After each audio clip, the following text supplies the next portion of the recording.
Hey, what's going on? Welcome to drboystv.com, the home for intelligent black people. Today, I want to talk about police shootings. You have the shootings with my brother George Floyd, Dante Wright, and some of these other incidents that are occurring across the country. And I want to give you some insights into this, and I want to explain to you why the media loves police shootings, why the media is ecstatic when somebody gets shot, and there's going to be endless news coverage 24 hours a day, 7 days a week on CNN. Why this is something that will never stop, why this is something that they damn near celebrate. And I'm going to give you a perspective that you're not going to hear in media, because media doesn't want you to know these things. So let's get it cracking. Canadian brother says, let's get the show on the road. I will get the show on the road. So buckle up your seatbelt, hit the thumbs up button. We're going to get started on drboystv.com right now.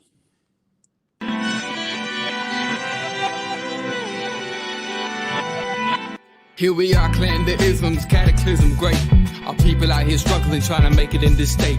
Everybody out here doing it, but we the ones who late. Now family, we the ones who gotta delegate.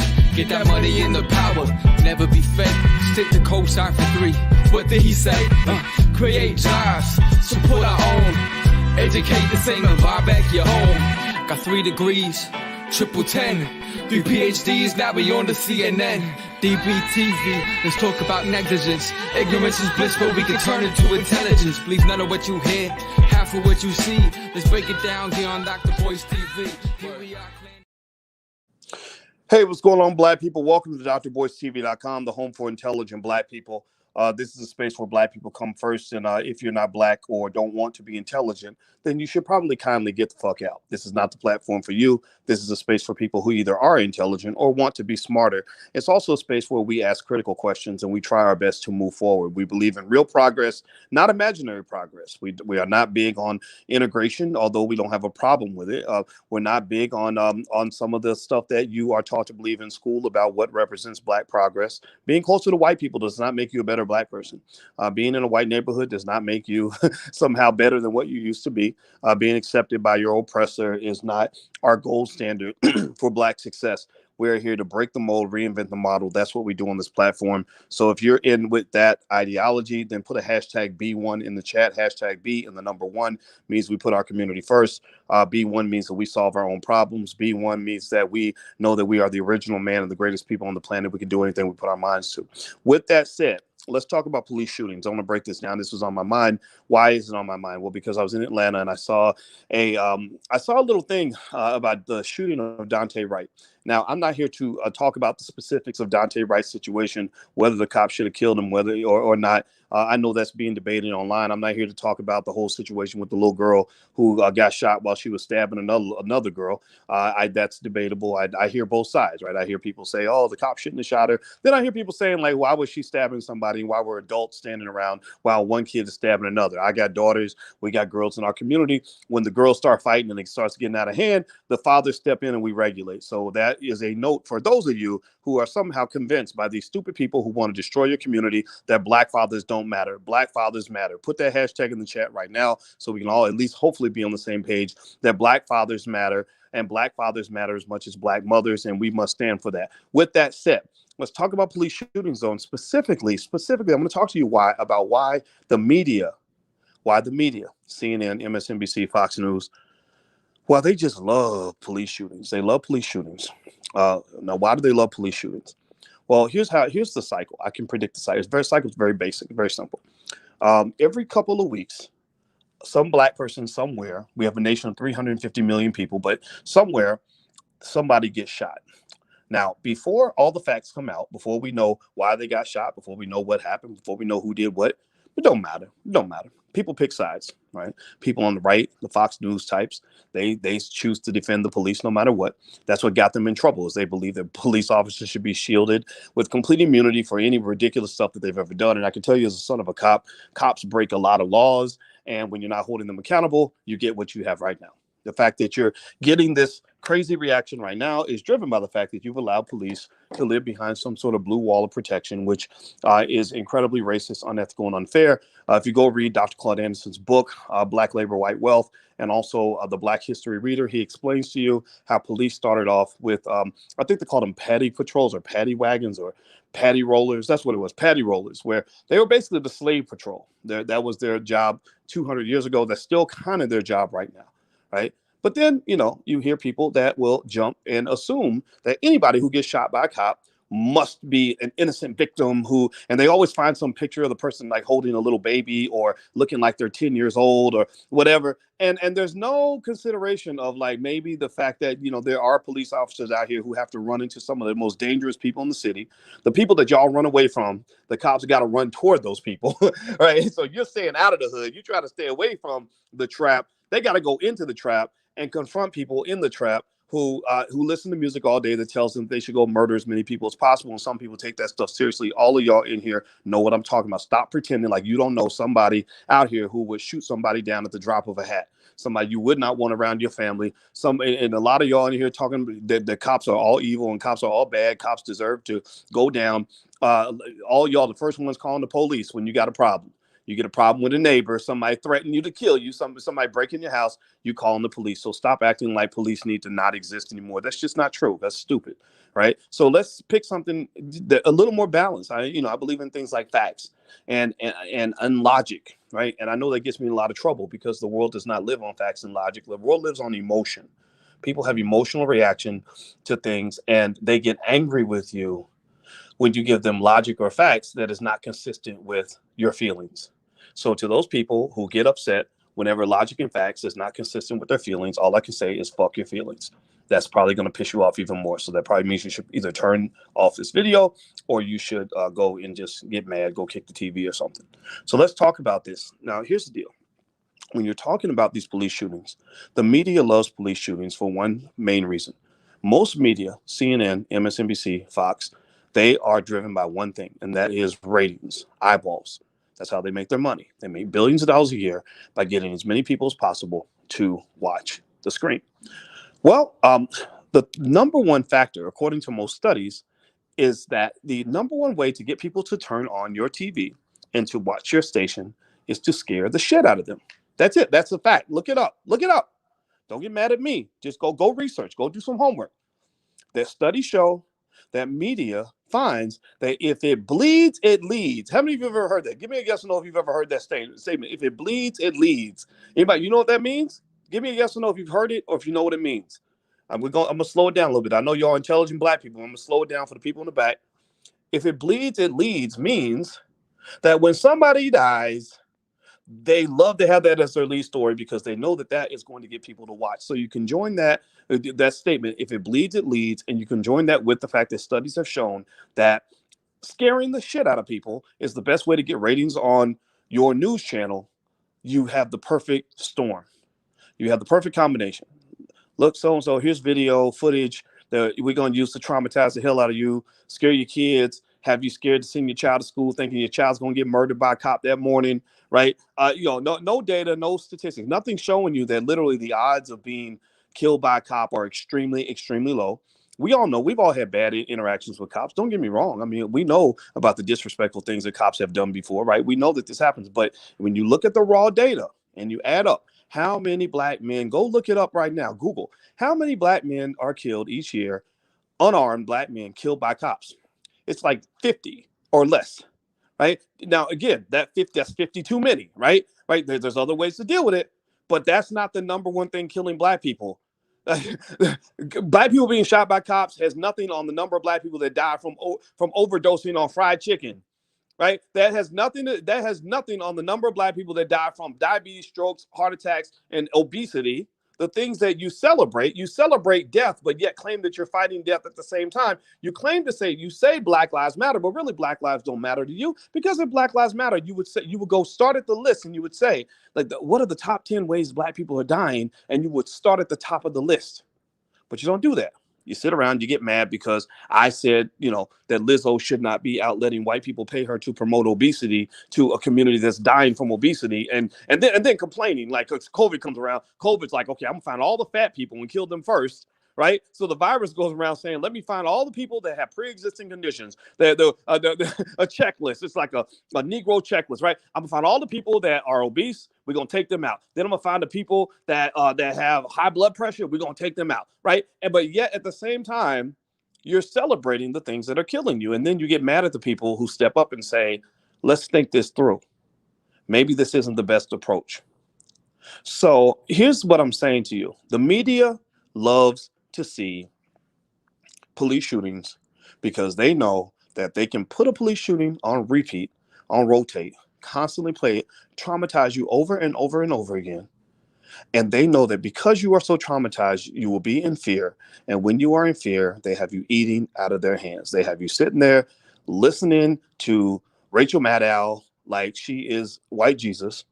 COVID got y'all sitting here letting Dr. Fauci become your daddy. He's like, "Yo, daddy, well, I can't go outside today and see my woman because Dr. Fauci said I can't. He told me that I got to wear 8 masks today, and I can't. That if I look at the TV, I could catch it from the TV, right?"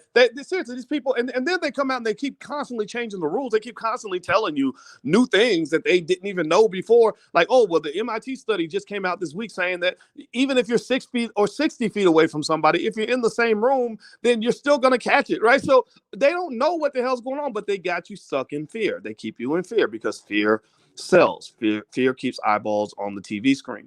So I will tell you this. I was speaking to in Atlanta, I was speaking to a young brother I like a lot. He's a smart guy. His name's D1. He's a rapper, and I think you should check his music out because he's one of the greatest black men in this country. And one of the things I told D, we were talking about investing. We get together, we don't talk about just music and stuff. Like anybody can go out and make music. We got 1 million black people that want to make music. We talk about business. We talk about investing, like how black man can build wealth and actually have, build a strong family and take care of his woman and have some pride in this world instead of sitting on his knees trying to tickle a white man's balls to get an opportunity. And I told D, I said, man, when you talk about investing or you really live in life, you never want to make your decisions out of greed or fear. I say greed and fear are the 2 emotions that tend to get you in the most trouble.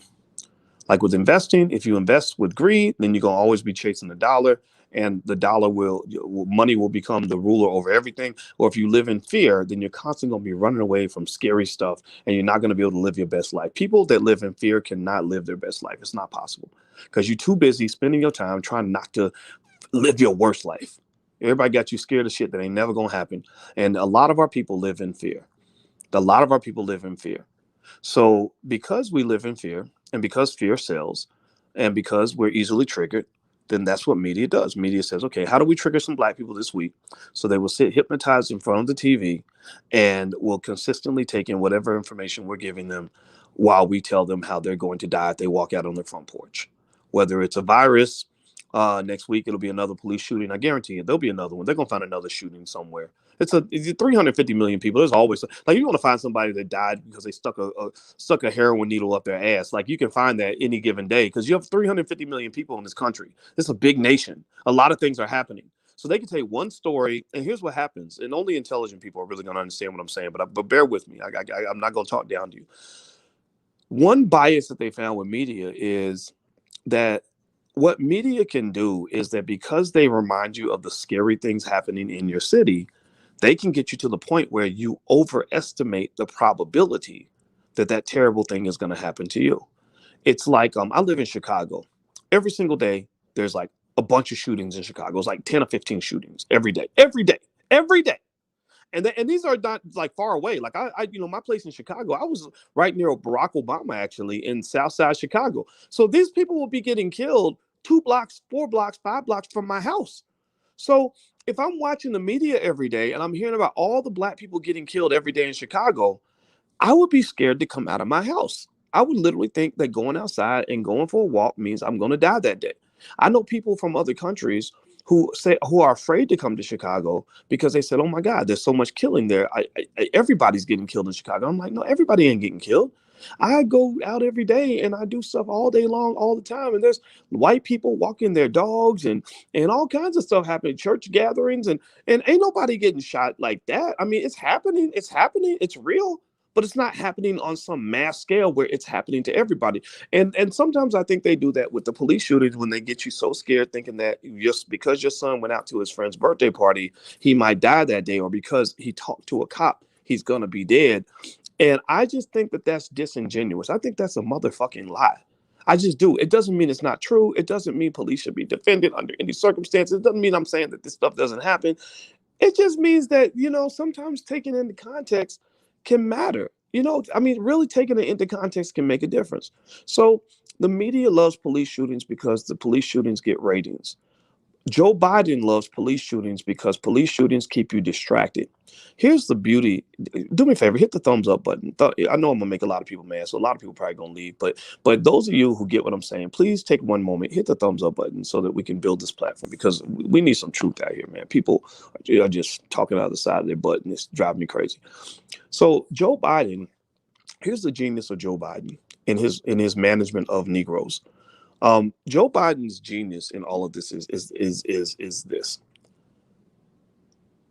Joe Biden can make a police state or make a public statement about each police shooting after media has spent 2 weeks distracting you, getting you focused solely on one situation and one person's life, right? Not thinking about the thousands of people getting raped in prison, thousands of little girls getting molested every day, the black people dying left and right in the hood. Forget all that. You're trained not to believe all that. And you're trained to also believe falsely that anybody who brings that up is trying to shift away from the narrative, or they're a Trump supporter, or whatever bullshit lies that you're taught to believe. Like, I just know that your bullshit has no power in here. It just doesn't. It's all stupid. I know stupid statements when I hear them. It's stupid for you to think that because somebody cares about black children dying in the hood, that somehow that means they don't care about police shootings. No, you talk about police shootings because you've been sanctioned and allowed to talk about it by white media, because you are a white supremacist. You only talk about things that they give you permission to talk about. So here's the deal. Joe Biden's genius in his management of the black community is very basic. What Joe Biden loves is, he says, look, if I can get them constantly in fear, constantly backpedaling, constantly traumatized, then I can do to them exactly what I did to get elected. He said they got elected not by giving black people anything relevant, not by committing to anything. They're like, these people are black. We don't have to commit to anything. They're stupid. Half the voters are stupid or sheep. I'm not going to call it stupid. How about sheepish? So they will, not only do we not have to do anything for them, but they will pressure each other into not asking for anything, because we've got them so afraid of a Trump presidency that if Trump is reelected, they're all going to die. They're going to think that they're going to go back into slavery, and a police officer is going to show up at their house and kill everybody.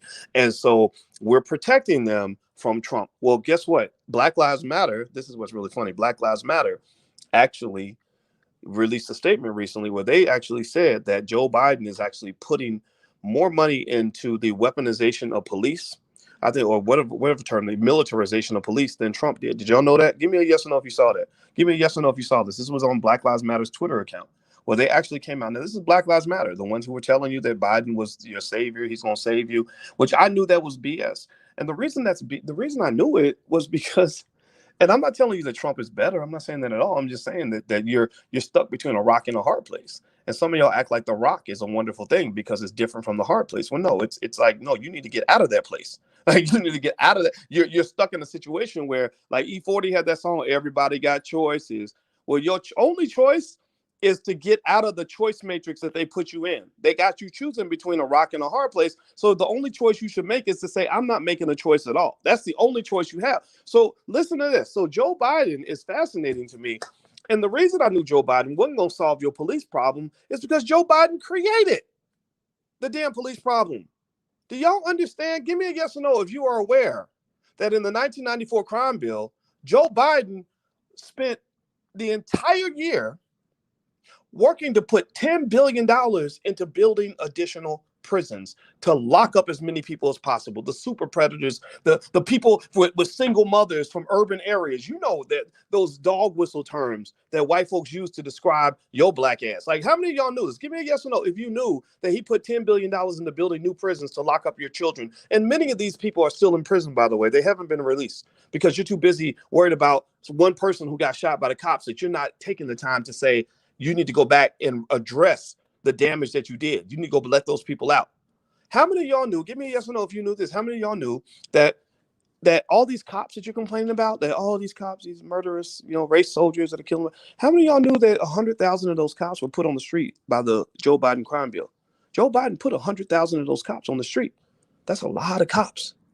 A lot of money that could have been spent on education, could have been spent on reparations, could have been spent on all kinds of stuff, could have been spent on giving black businesses business loans so you can take care of your family so your kids ain't got to be out in the streets all night. Like, a lot of that money was spent putting 100,000 cops on the street. So here's what Joe Biden is like that pest control exterminator, that roach exterminator who says, pay me $1,000 and I'll clean the roaches out of your house. And then you find out that he put the roaches in the house in the first place.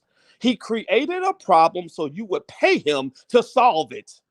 Do you understand what I am saying to you? That you are stuck in a loop. It is a loop that is going to trap every thoughtless person that is in it. You are stuck in the matrix. You are going to constantly be on a treadmill. And whenever these shootings happen, the same thing occurs. The shooting happens and then CNN covers it. People either jump to the right or jump to the left. Some people jump to defending the cop. Other people jump to saying that, oh, Pookie, no matter, even if Pookie had a gun or a knife or was trying to kill somebody, he was a good person. He was a wonderful, sweet little child. And ain't nobody giving no nuance to it. It's either Pookie's either a villain or he's an angel. And I'm sorry, people that know the real world know that that's just not true. And then the media starts covering it incessantly, and your eyes are glued to the TV, and you start crying for Pookie. And then the civil rights superstars start popping in. Next thing you know, Al Sharpton's on the scene. Then you got Tamika Mallory on the scene. Black Lives Matter on the scene. Half of them are white, right? But Black Lives Matter's on the scene, and Ben Crump showing up doing press conferences so he can get a big payout. And then next thing you know,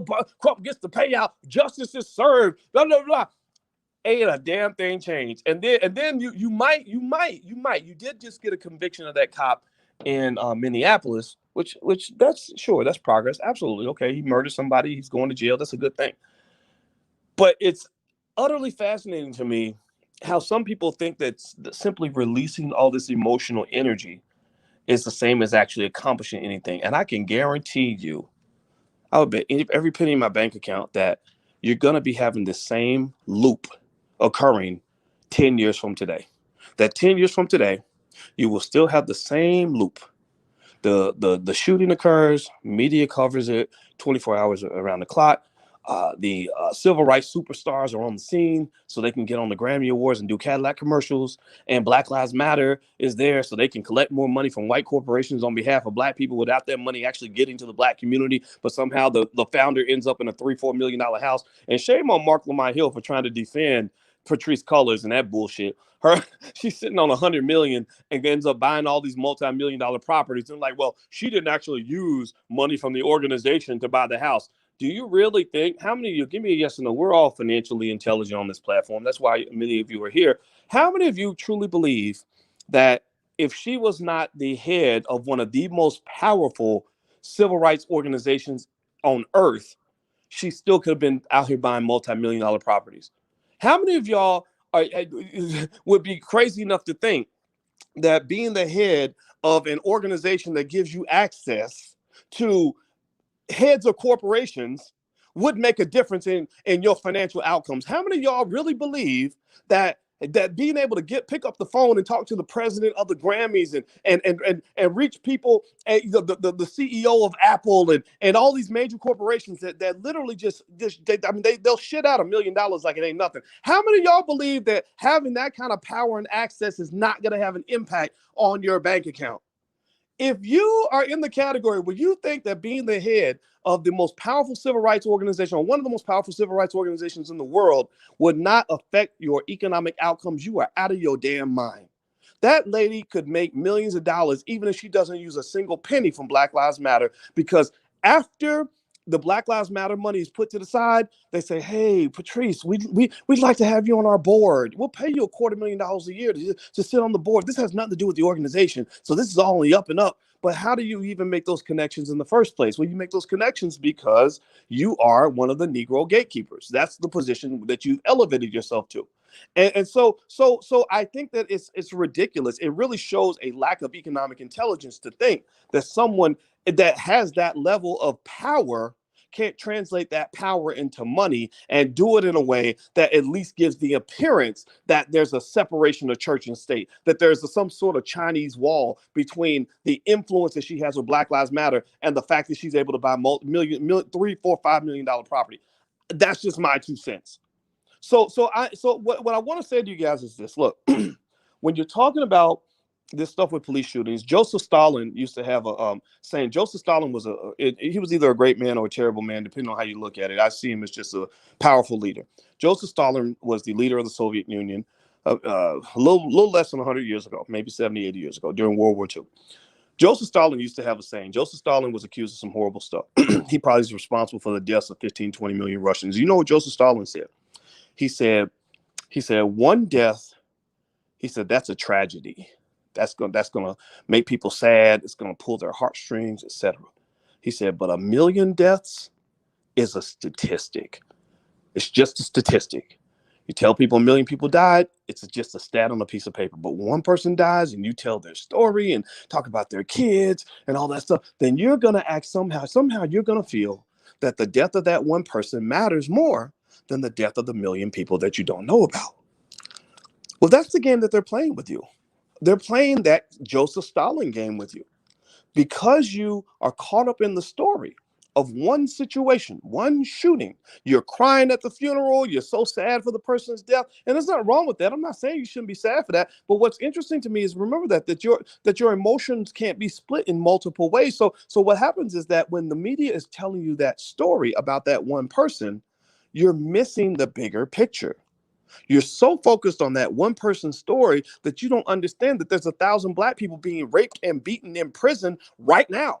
There are 1,000 children in the hood that got shot up that week because you're so busy crying for one person. And some of these people that you might be crying for may not even be the kinds of people that you would even want in your life. So I'm just telling you that this is not really for the masses. The masses are not going to understand what I'm saying. They're kind of trained to be triggered and to be emotional and to be upset because the facts don't match their feelings, and I get that.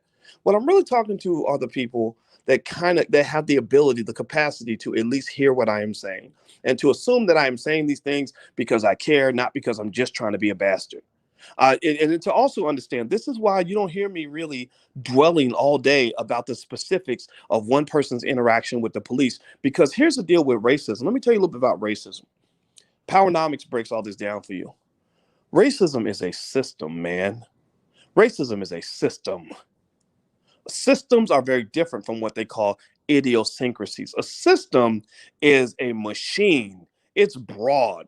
You know, when you win a war, when America won World War II, they didn't win World War II with one super soldier. They won World War II because they had systems of mass production of bullets and guns and ships and tanks and soldiers. And they wouldn't send one really great soldier. They would send 1 million soldiers, 500,000 soldiers, 200,000, 300,000 soldiers will attack the beach on Normandy. That's how you win a war. Racism that you're confronted against is a system.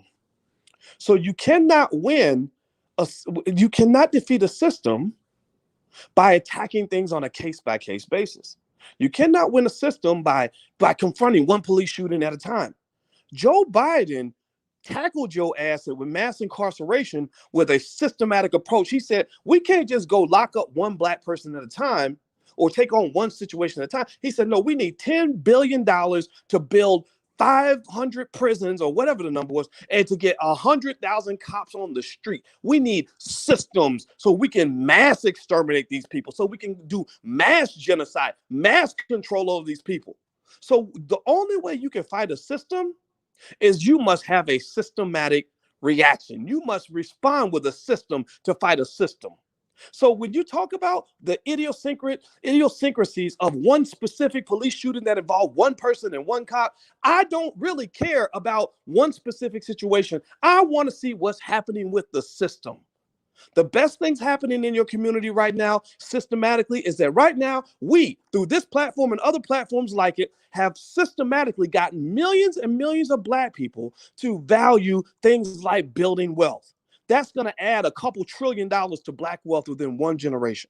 We have systematically got millions of Black fathers out here taking pride in becoming dads. People with millions of Instagram followers are promoting fatherhood and family and Black love and loving Black women and doing all these other things. That's systematic. That's going to have an impact.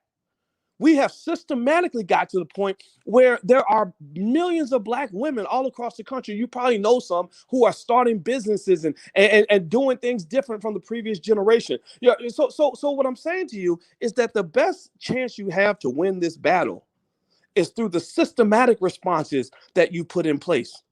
This one-off, we're going to call Ben Crump and he going to settle one case and get one check for $12 million for one family. That ain't going to do shit.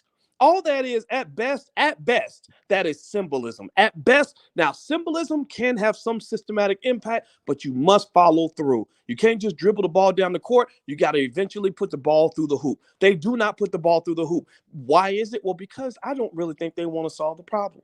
I really don't believe your civil rights superstars have much of an incentive to truly solve the problem, no differently from the way the health profession has very little incentive to actually cure a disease, because when they cure the disease, they're out of business. They're not there to cure, to make you healthy, or to engage in the proactive medication necessary to ensure that you have a healthy enough lifestyle that you're never going to get sick. That's why they don't talk about it. That's why in the whole conversation about the virus, everybody was talking about, well, go get this shot. There's no discussion about dealing with obesity and heart disease and all the pre-existing conditions that's killing people. It's like, no, just get this shot. You got fried chicken in one hand. Well, you eating the fried chicken while they putting the shot in your arm and you think you're safe. No, those people don't care about you, because if they cared about you, they would slap that chicken out of your fat ass hand and tell you, stop eating like a goddamn pig and learn how to be healthy so that you can actually live. That's what people do when they actually care about you. I came from a space of tough love, and I'm going to tell you what, sometimes the best things my parents did for me was hurt my feelings and tell me that what I was doing was stupid. So at the end of the day, if Black life really matters to you, we don't use the term Black Lives Matter here. We use a different hashtag, Black Life Matters. Black Life Matters. That's the hashtag we use here. Put it in the chat. If Black life matters to you, then you're going to solve the problem by any means necessary. You're not looking just to be triggered and to be emotional. You're actually trying to fix things. You're not looking to just mourn over one police shooting after another. You're looking for the systematic solution to a vast political system and a criminal justice system that is destroying the lives of Black families everywhere. You're not just sitting here glued to the TV, letting them traumatize you repeatedly. You are actually engaged in the proactive behavior that leads to the development of a community that is strong enough to withstand these kinds of persistent attacks and manipulations that are designed by our oppressors to keep us encaged. Those are the people that I want to talk to, because these are the people that represent the future of the community. Everybody else, unfortunately, is going to be stuck in a loop. And that loop is one where there are people that profit from your pain, people that profit from your trauma, and they love to trigger you repeatedly because it's excellent entertainment for their TV sets. And it's a great way for them to make money. It's a great way for them to get votes. That's what they love to do to you. So anyway, I'm going to go, and I want to mention to you guys something real quick. You guys know, again, because we're solution oriented, we like to support Black filmmakers. And this week, there's this film. It was executive produced by Shaquille O'Neal, and it's called Steps. And it's about therapy and redemption. And believe me, a whole lot of Black folks, I'm telling y'all, let me just say it, like I'm marrying a therapist, a beautiful Black woman who happens to be an expert in therapy. And she has coached me and influenced me. You hear that, babe? I'm saying it out loud so you'll hear it, because she thinks I don't hear what she says. And she has influenced me to understand that therapy is important and valuable. And so we're showing a movie called Steps. We're showing it in Black Movie Night. That's where we celebrate Black filmmakers. It's totally free, sponsored by the Black Business School. And you can go register right now to see the movie with us on the 29th of April, next Thursday at 8 p.m. at blackmovienight.net. So go to blackmovienight.net, register and you can watch the film with us. And afterward, we're going to talk to the director. We're going to talk to some of the actors in the film, etc. And like I said, Shaquille O'Neal's an executive producer. And I believe Eddie Harris, I believe that's the name of the director. I got to make sure I get the name in front of me. So I hope you'll join us. And again, sometimes I know my language is harsh. Sometimes I know I'm very direct. But I'm hopeful that there are enough people that can appreciate honesty, because we live in a world where we don't have time to continue to beat around the bush and get the wrong solutions. Most of the people that are deliberately selected to allegedly solve Black problems absolutely are completely unqualified to solve those problems. That's why Joe Biden ran away when Ice Cube had a team of scholars behind him requesting a meeting, and instead he went and did an interview with Cardi B. Why would you go talking to Cardi B, a lady who admits to raping and stealing from men or whatever she was doing when she was drugging men and having them raped by trannies, right? So this criminal who has done if things as bad as what Bill Cosby did, you'd rather sit with her to talk about what's going on in the Black community, but you're ignoring scholars and intellectuals in the community that actually know what the solutions are. Well, the reason they do that is because that's how white supremacy works. If you are dumb enough to accept the dumbass solution to your problem, then you're just going to be sitting there like a dumbass forever. They're going to play you like a dumbass. So at some point, we have to take accountability and say, what are we going to accept? What is our standard? How long are we going to allow people to just play us like that? Even when Barack Obama was in office, I was floored by the fact that they were claiming to solve the Black economic problems, but they never brought actual Black economic leaders into the White House. Dr. Claude Anderson lived just a few blocks away from the White House. They never invited him in once, but they had Al Sharpton to come to the White House 120 times. That's because they want people around who are yes men. They want people around who are simply going to carry water for whatever they want. They want white supremacists around who are disguised as Black leaders. These people are not Black leaders. They are Negro managers. And if they want to prove me wrong, fine.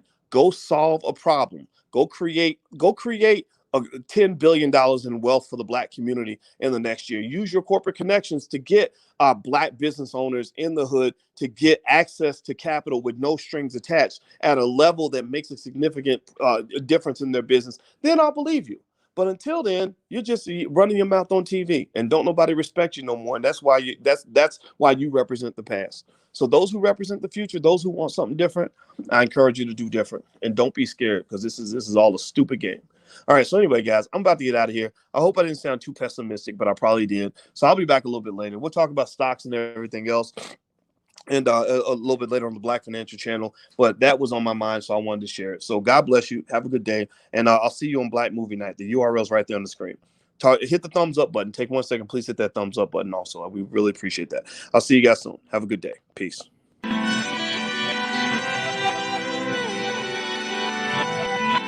Here we are, clan the isms, cataclysm great. Our people out here struggling, trying to make it in this state. Everybody out here doing it, but we the ones who late. Now family, we the ones who gotta delegate. Get that money in the power, never be fake. Stick to cosign for 3. What did he say? Create jobs, support our own. Educate the same and buy back your home. Got 3 degrees, triple 10. 3 PhDs, now we on the CNN. DBTV, let's talk about negligence. Ignorance is bliss, but we can turn it to intelligence. Believe none of what you hear, half of what you see. Let's break it down here on Dr. Boyce TV. Here we are.